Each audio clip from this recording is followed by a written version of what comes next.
Llamamiento a la adoración. ¿No saben que en una carrera todos los corredores compiten, pero solo uno obtiene el premio? Corran, pues, de tal modo que lo obtengan. Todos los deportistas se entrenan con mucha disciplina. Ellos lo hacen para obtener un premio que se echa a perder. Nosotros, en cambio, por uno que dura para siempre. Así que yo no corro como quien no tiene meta, no lucho como quien da golpes al aire. Más bien, golpeo mi cuerpo y lo domino, no sea que, después de haber predicado a otros, yo mismo quede descalificado. Primera de Corintios 9:24 al 27.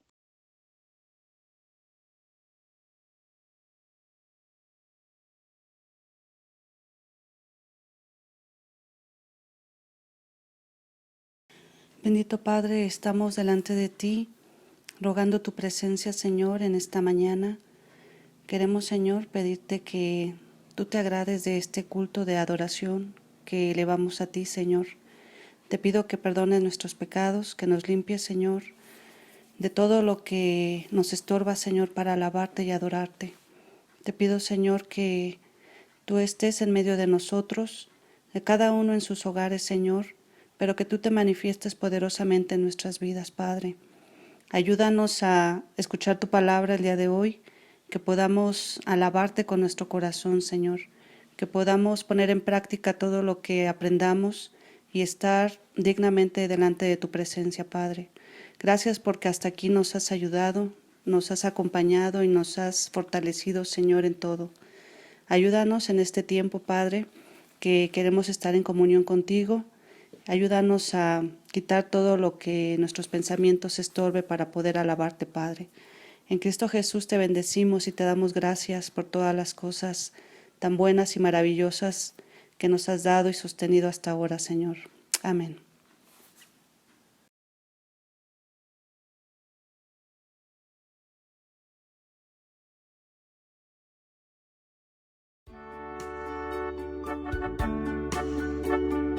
A ti, Señor, omnipotente Dios, con humildad alzamos hoy la voz.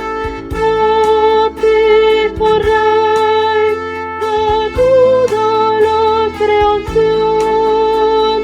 Gloria y honor rendimos con función.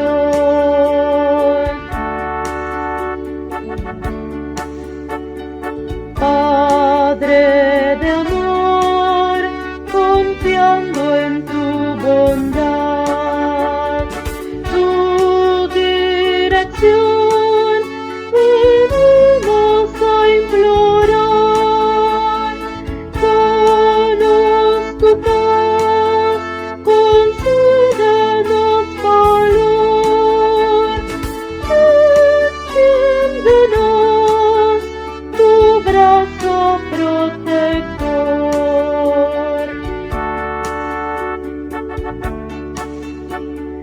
Tu bendición a nuestro pueblo da, y la razón nos recibirá.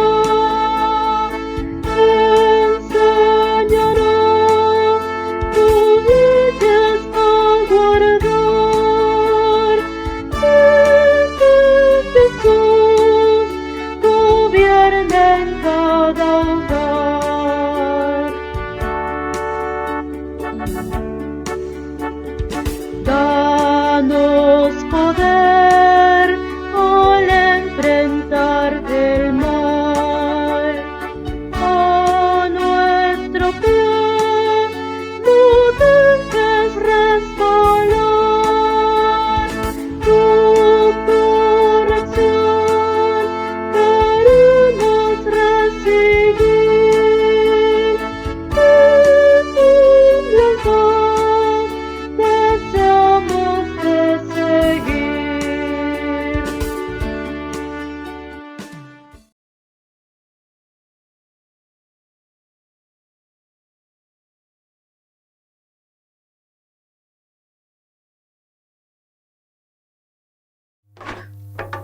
Imagínate que tu amigo te invita a una fiesta. Y cuando llegas hay muchas personas, y decoración, y comida, y bebida. Hay de todo para todo el mundo. Cuando te invita a alguien tan generoso, no tienes que preocuparte por tus necesidades. Puedes simplemente disfrutar y enfocarte en las personas alrededor de ti. Así es. Eso es justo lo que un buen anfitrión quiere para sus invitados. Y esa es justamente la imagen del mundo que encontramos en la Biblia. La creación es una expresión del amor generoso de Dios. Él es el anfitrión y los humanos somos sus invitados en este mundo de oportunidad y abundancia. Y se nos llama a mantener viva la fiesta y propagar su bondad. Esta es una hermosa imagen, pero no es la manera en la que las personas experimentan el mundo. Más bien, encontramos un mundo de escasez y de luchas, no de abundancia. Y Jesús creció en este tipo de mundo bajo ocupación militar, con gente perdiendo su tierra o sus familias debido a las deudas o la pobreza. Y sin embargo, Él decía cosas como: miren las aves, no almacenan comida, pero tienen suficiente. O miren las flores silvestres, son hermosas y abundantes y no están preocupadas por su existencia. Ustedes también deberían vivir así.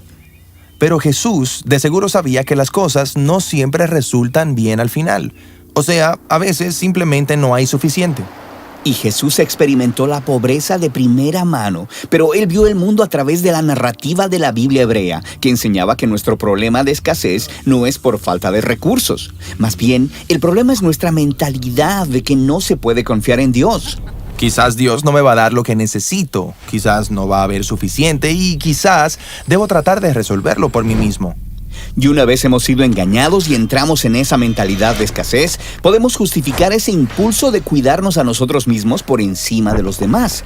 Y eso lleva a la envidia, a la ira, a la violencia y a un mundo donde pareciera que no hay suficiente.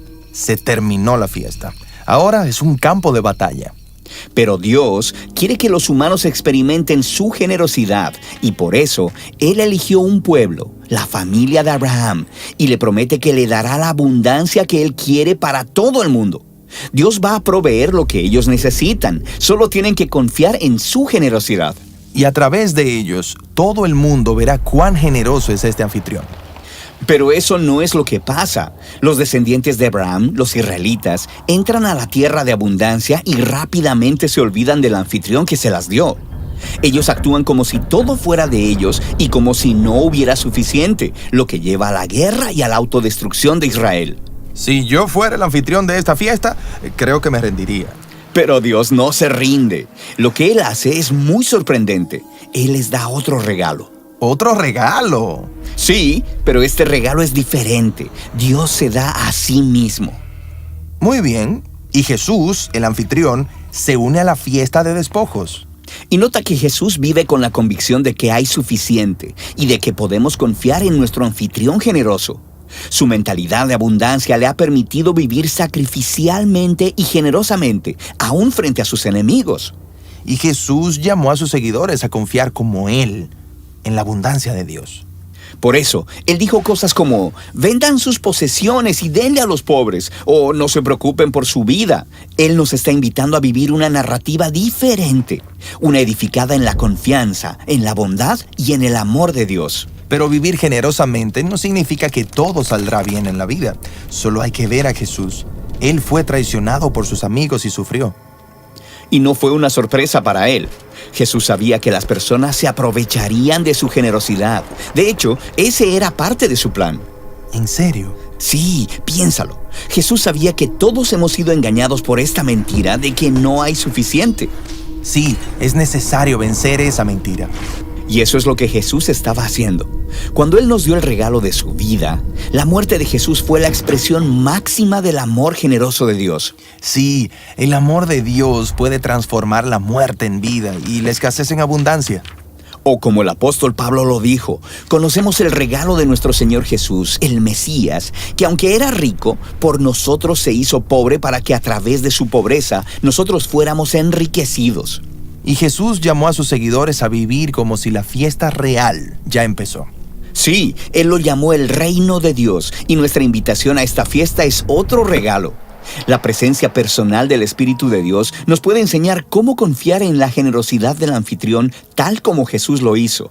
Y justo cuando piensas que ya has dado suficiente, Empiezas a ver en todo lugar oportunidades de generosidad con nuestro tiempo, con nuestro dinero y con nuestra atención.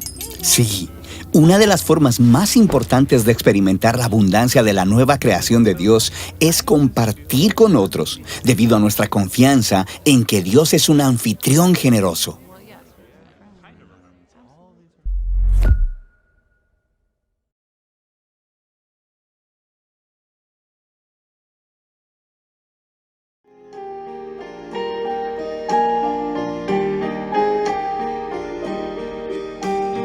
Danos un bello hogar, donde la Biblia nos guíe fiel, donde tu amor bienestar nos dé, donde entre todos tengan fe. Danos un bello hogar, danos un bello hogar, danos un bello hogar, donde el Padre es fuerte y fiel y su ejemplo se pueda ver, donde tu amor reine en nuestro ser. Danos un bello hogar, danos un bello hogar, danos un bello hogar, donde la Madre con devoción sepa mostrarnos tu compasión, todos vivan en comunión. Danos un bello hogar, danos un bello hogar.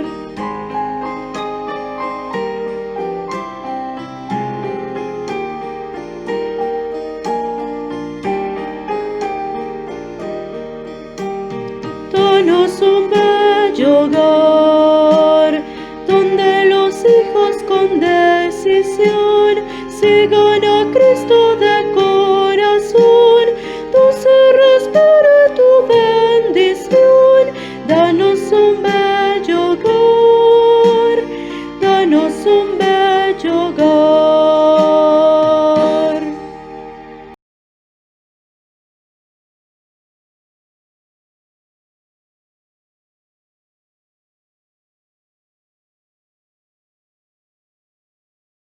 Libro de la genealogía de Jesucristo, hijo de David, hijo de Abraham. Abraham engendró a Isaac, Isaac a Jacob, y Jacob a Judá y a sus hermanos. Judá engendró a Tamar, a Fares y a Sara. Fares a Esrom y Esrom a Aram. Aram engendró a Aminadab, Aminadab a Nazón y Nazón a Salmón. Salmón engendró a Rahab, a Boz. Boz engendró a Ruth, a Obed, y Obed a Isaí. Isaí engendró al rey David, y el rey David engendró a Salomón, de la que fue mujer de Urías. Salomón engendró a Roboam, Roboam a Abías, y Abías a Asa. Asa engendró a Josafat, Josafat a Joram, y Joram a Usías. Usías engendró a Jotam, Jotam a Acaz, y Acaz a Ezequías. Ezequías engendró a Manasés, Manasés a Amón, y Amón a Josías. Josías engendró a Jeconías y a sus hermanos en el tiempo de la deportación a Babilonia. Después de la deportación a Babilonia, Jeconías engendró a Salatiel, y Salatiel a Zorobabel. Zorobabel engendró a Abiud, a Eliakim, y Eliakim a Azor. Azor engendró a Sadoc, Sadoc a Akim, y Akim a Eliud. Eliud engendró a Eleazar, Eleazar a Matán, Matán a Jacob, y Jacob engendró a José, marido de María, de la cual nació Jesús, llamado el Cristo. De manera que todas las generaciones desde Abraham hasta David son 14, desde David hasta la deportación a Babilonia 14, y desde la deportación a Babilonia hasta Cristo 14.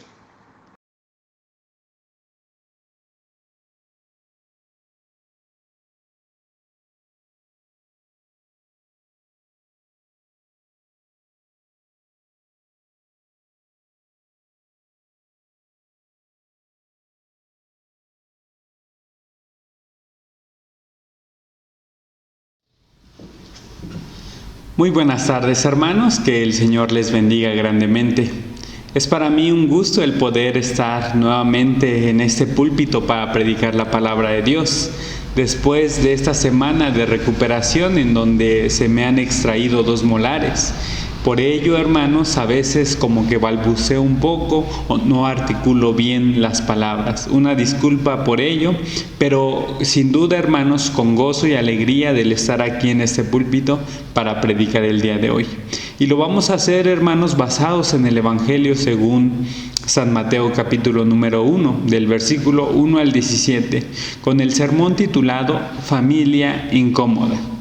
Y quiero mencionar que hoy iniciamos una serie de sermones basados en este Evangelio según San Mateo, donde estaremos predicando los siguientes domingos, estos pasajes que son una conexión directa, hermanos, con el Antiguo Testamento, ya que el evangelista Mateo nos presenta a Jesucristo como el cumplimiento de todo lo que Dios prometió a su pueblo en el Antiguo Testamento.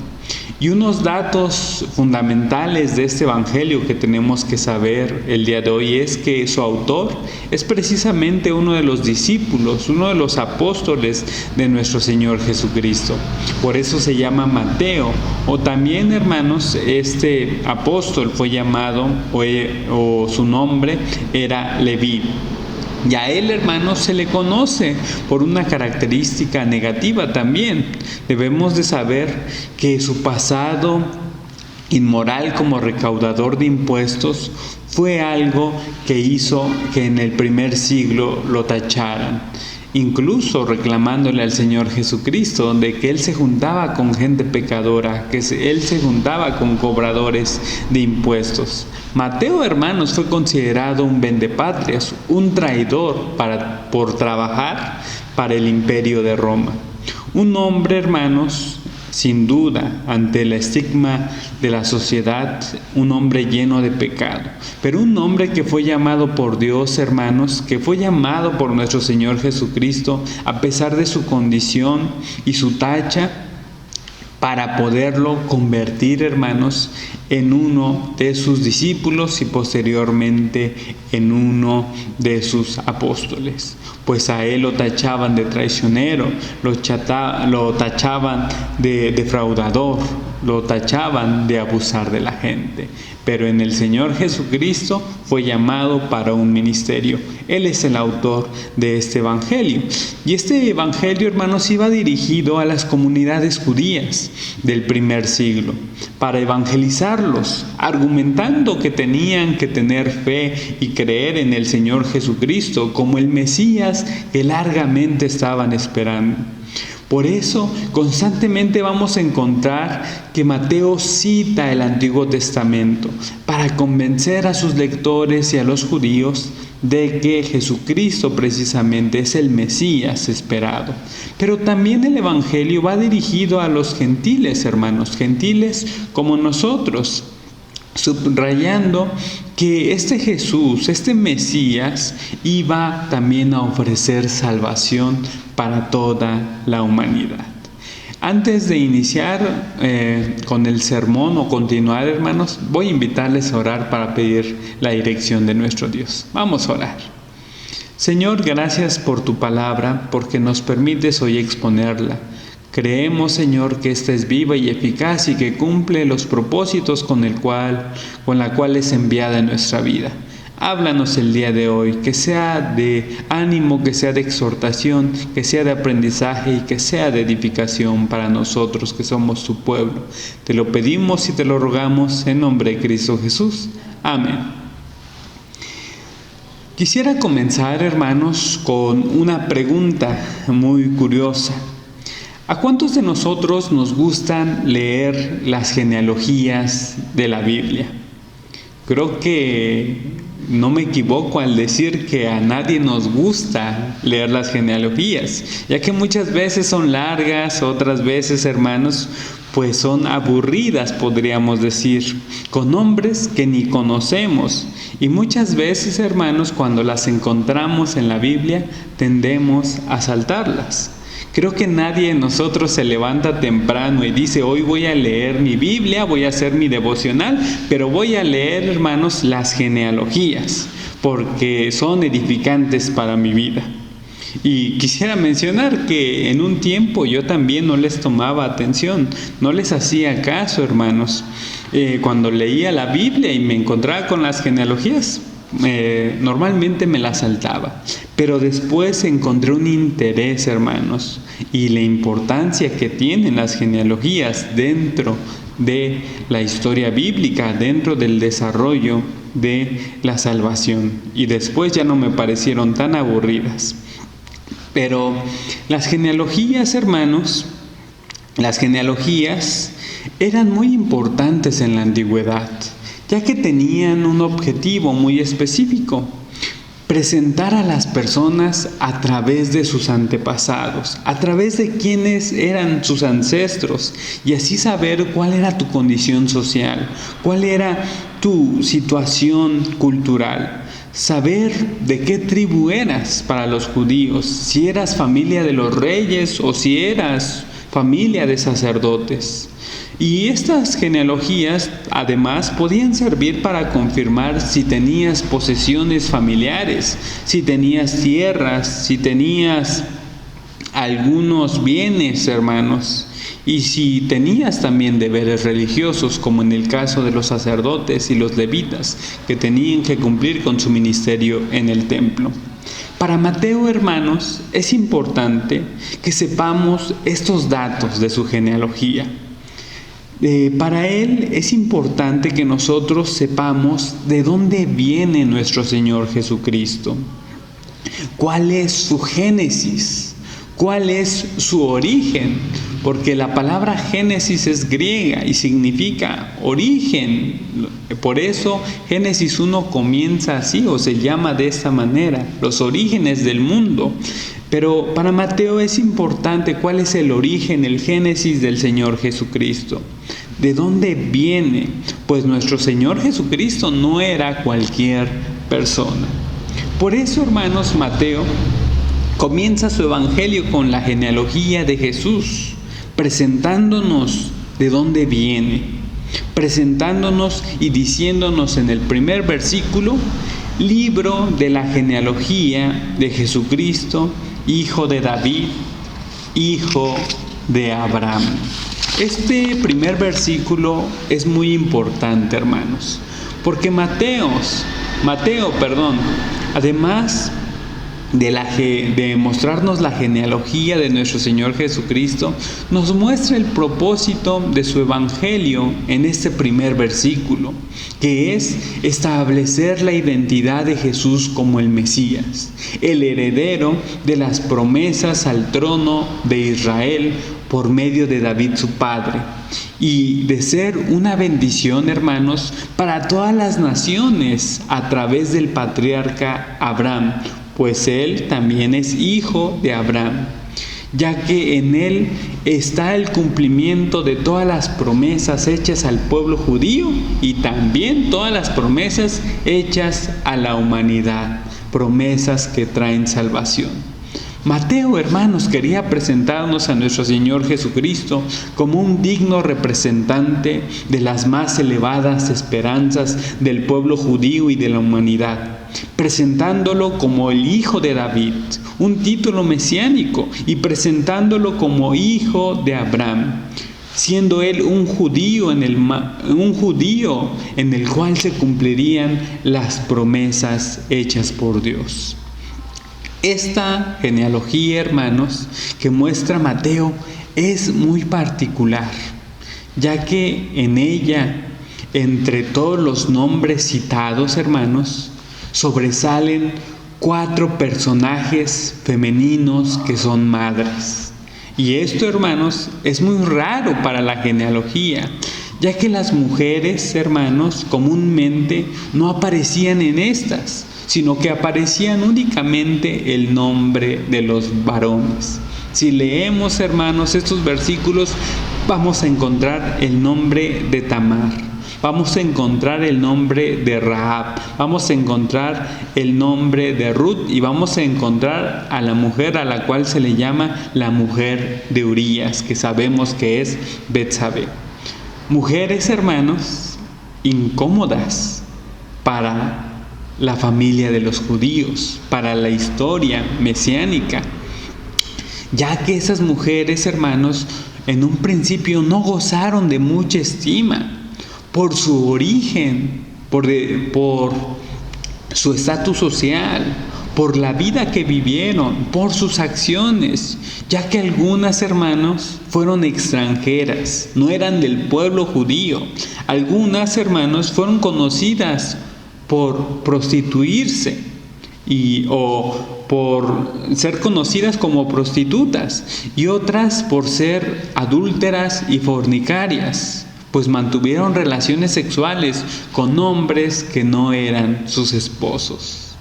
Al observar, hermanos, la vida de estas mujeres en el Antiguo Testamento, podemos descubrir cosas de cada una de ellas. Podemos hablar de Tamar, que era una mujer cananea, hermanos, que fue nuera del patriarca Judá, la cual se hizo pasar como prostituta para embarazarse de su suegro a través de engaños y así tener un hijo.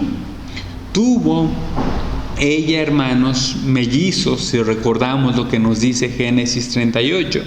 Aunque esta unión había sido ciertamente irregular, hermanos, la tradición judía recuerda este incidente como el pecado de Judá. Y de Tamar, hermanos, se dice también que ella había pecado, pero que había actuado bajo la guía del Espíritu de Dios para cumplir la ley del levirato y así hacer la voluntad divina.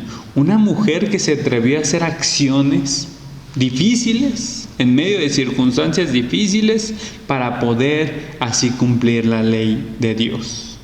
Una mujer que su historia es incómoda para los judíos y que es incómoda para mucha gente.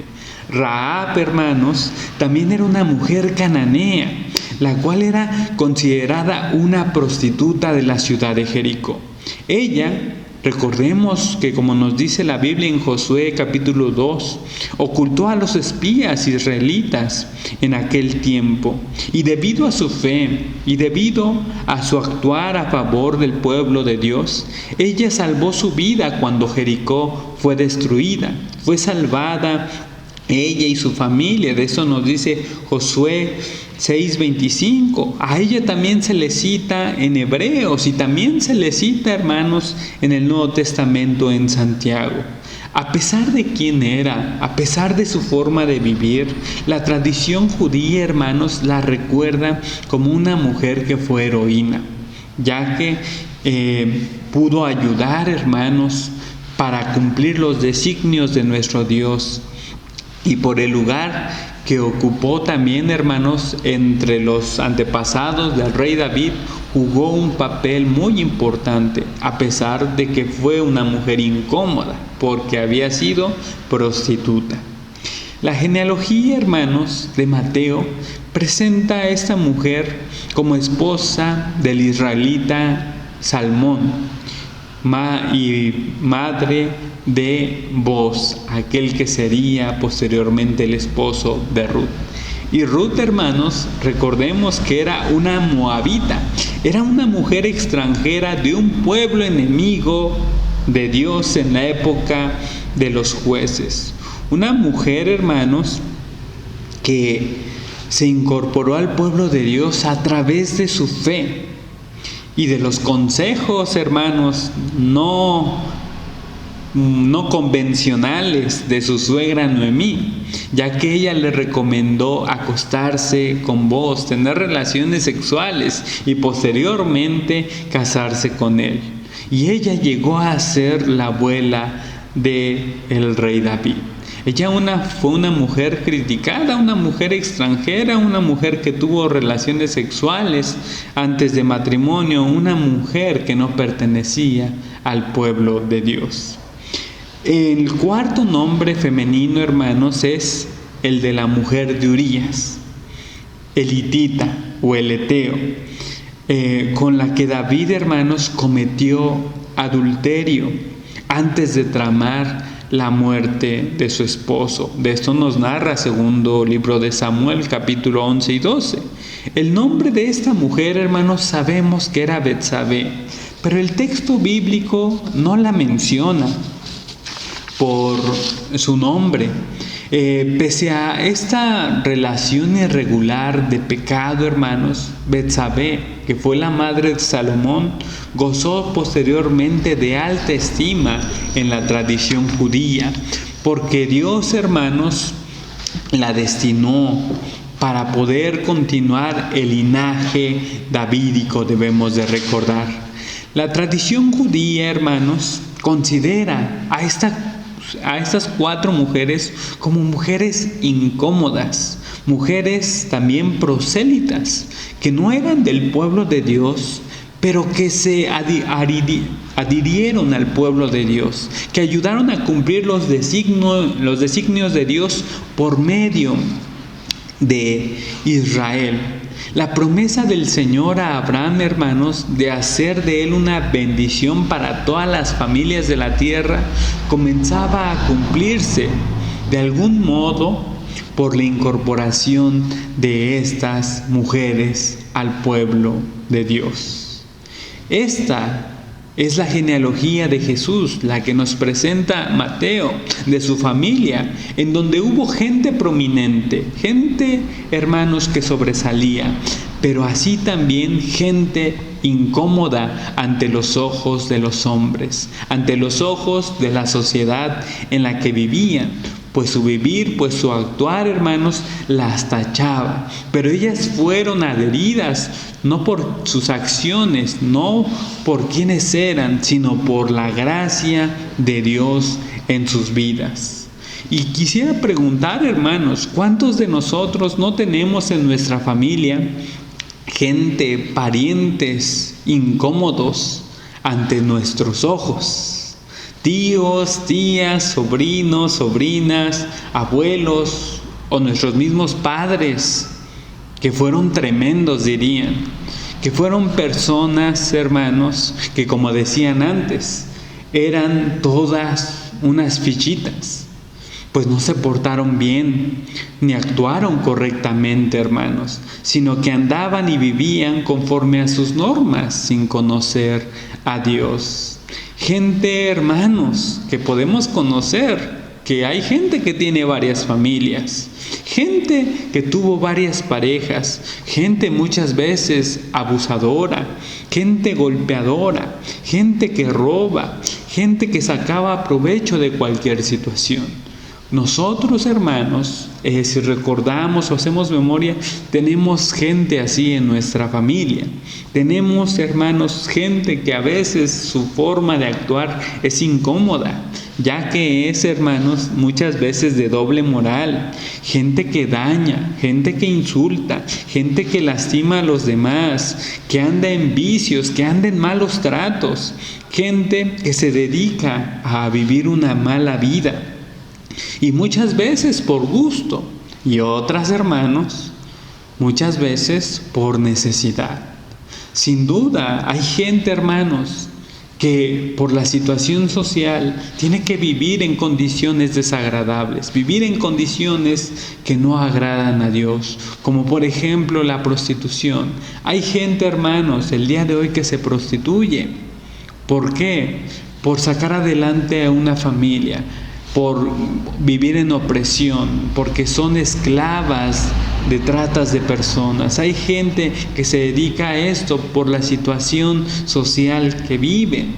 Hay gente, hermanos, que viven de maneras diversas y desagradables para muchos, pero que en su forma de vivir ellos creen que están bien, porque la situación, hermanos, es desfavorable, y como dicen, si no hago esto, no vivo, si no hago lo otro, no salgo adelante.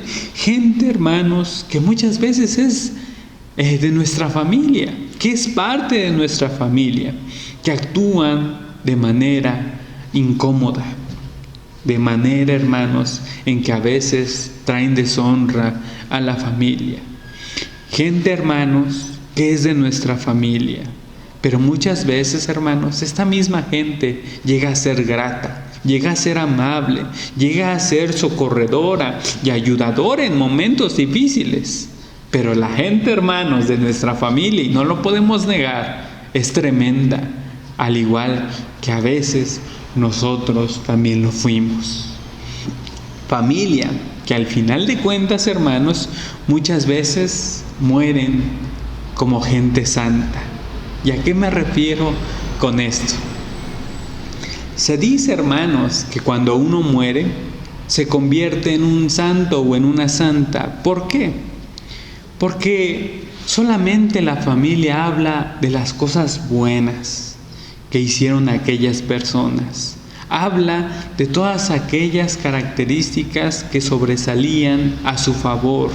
Aunque también luego en los funerales por ahí hay personas que sacan las verdades y que sacan cómo fueron realmente estas personas. Y quiero decirles que nunca voy a olvidar, hermanos, aquella ocasión que me invitaron a predicar en un velorio familiar.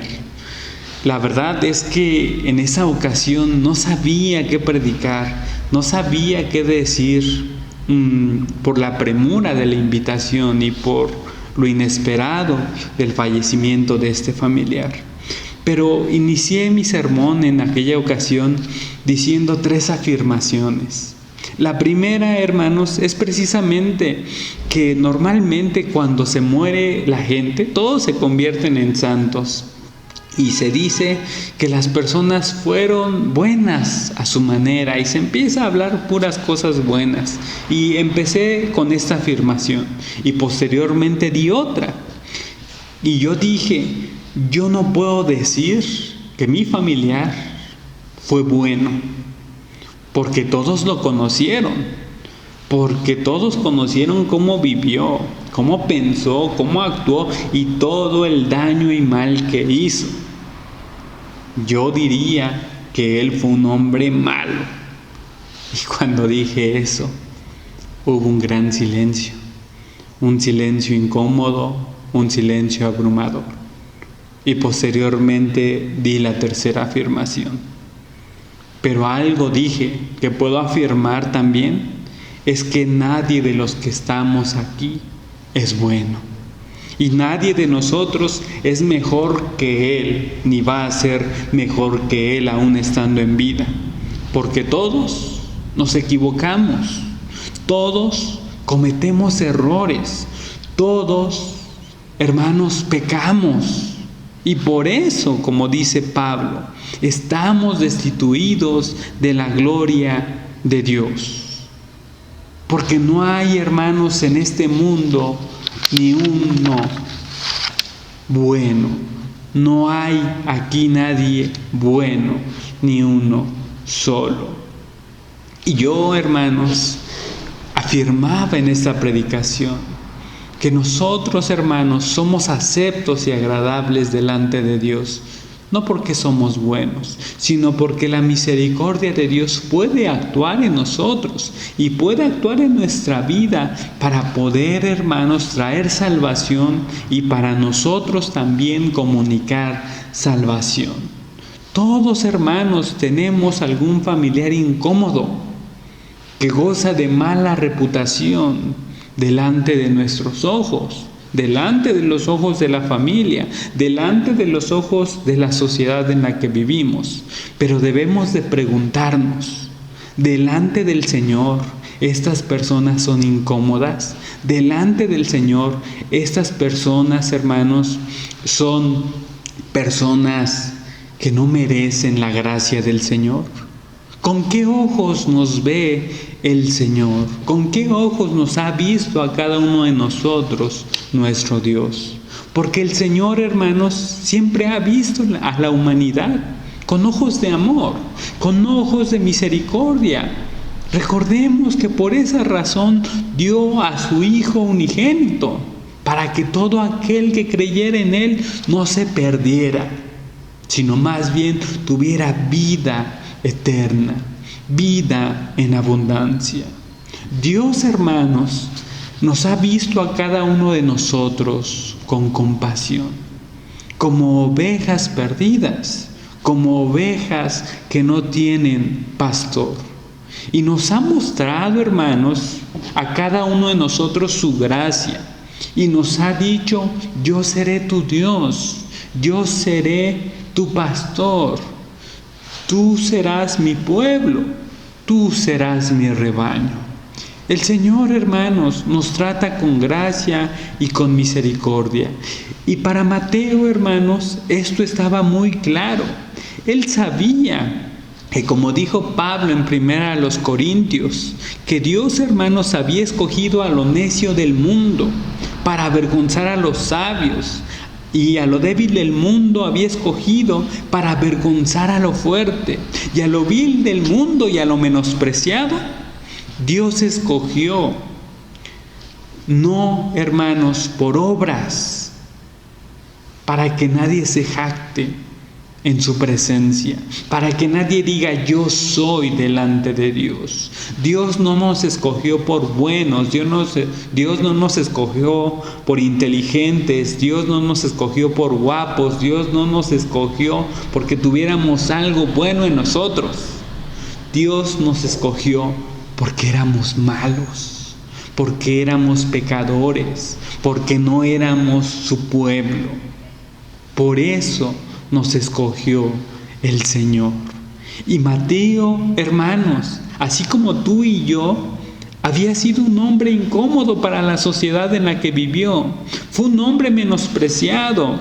Fue un hombre, hermanos, que fue tachado por su actuar, por su vivir, por su labor, por ser un cobrador de impuestos en aquel tiempo, del cual el Señor tuvo misericordia para llamarlo a ser discípulo y ser apóstol, el cual, hermanos, tendría una misión de compartir las nuevas del Evangelio de nuestro Señor Jesucristo a los demás judíos, a las demás gente que no era parte del pueblo de Dios. Este es un evangelio de misericordia, un evangelio, hermanos, para los perdidos, un evangelio para aquellos hermanos enfermos, aquellos que andan en pecado, aquellos hermanos que son incómodos para la sociedad en la que viven.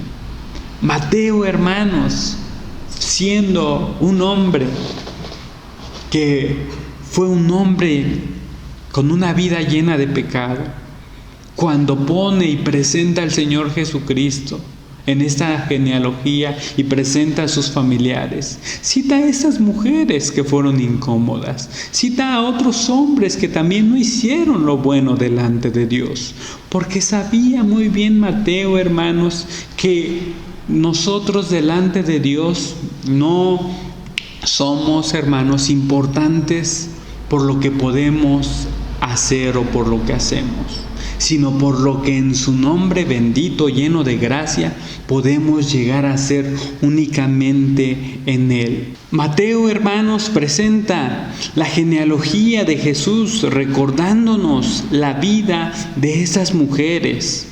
Y al hacer esto, quiere mostrarnos dos cosas. En primer lugar, que la elección, hermanos, del pueblo de Dios, en este caso la elección del linaje de David, del cual vino nuestro Señor Jesucristo y Salvador del mundo, no era por mérito humano, sino por elección divina, una elección llena de gracia y de amor.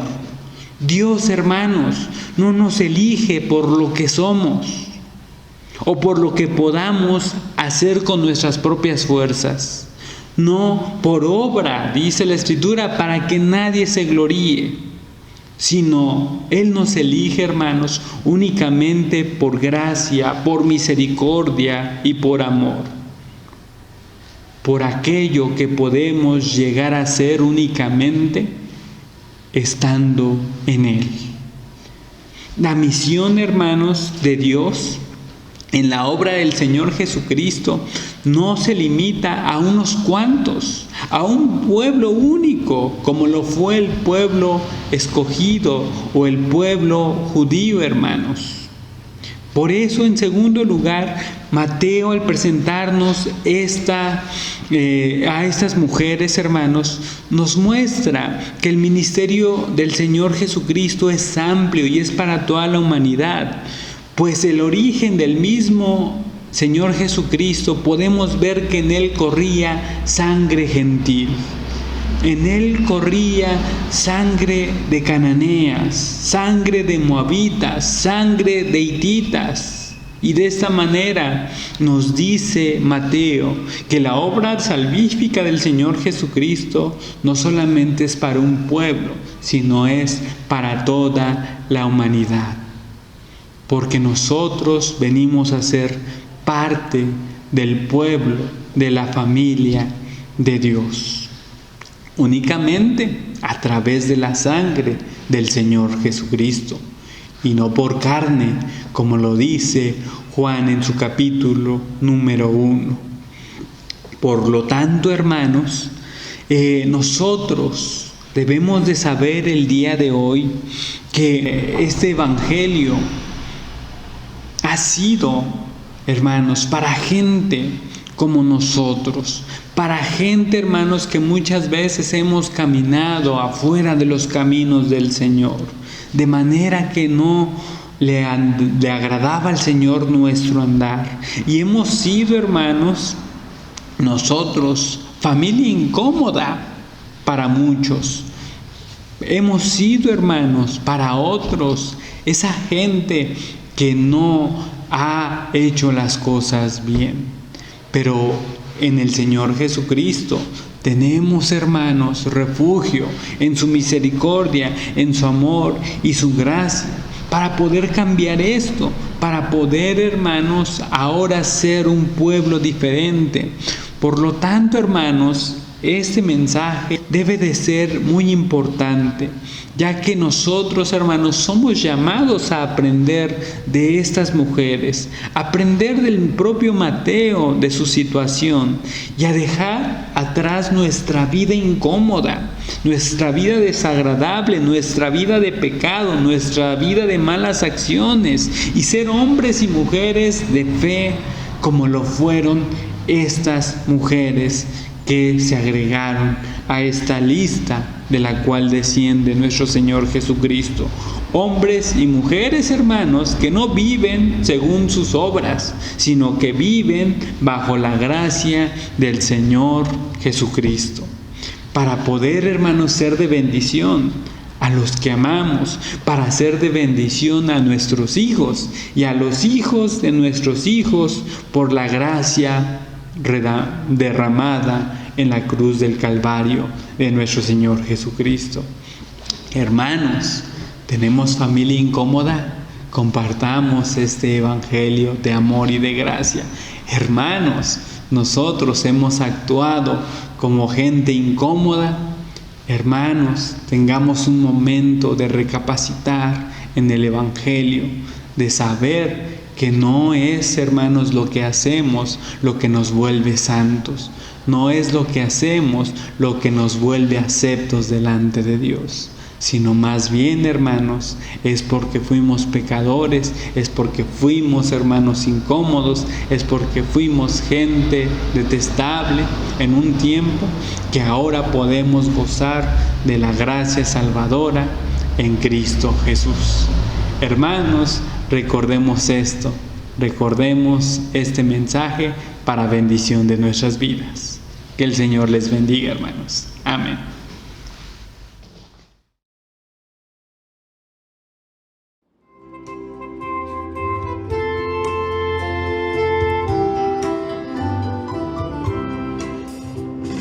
Alabado el gran manantial que de sangre Dios nos mostró. Alabado el Rey que murió, su pasión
Padre nuestro, bendice estas ofrendas que de tu mano te damos, porque tú nos has bendecido, nos has guardado y has sido fiel.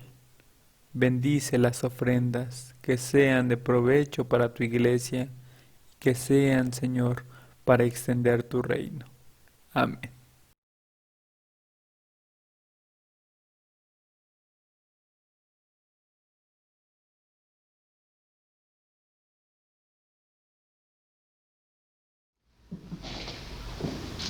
Vamos a tener, hermanos, la oración final y la bendición pastoral.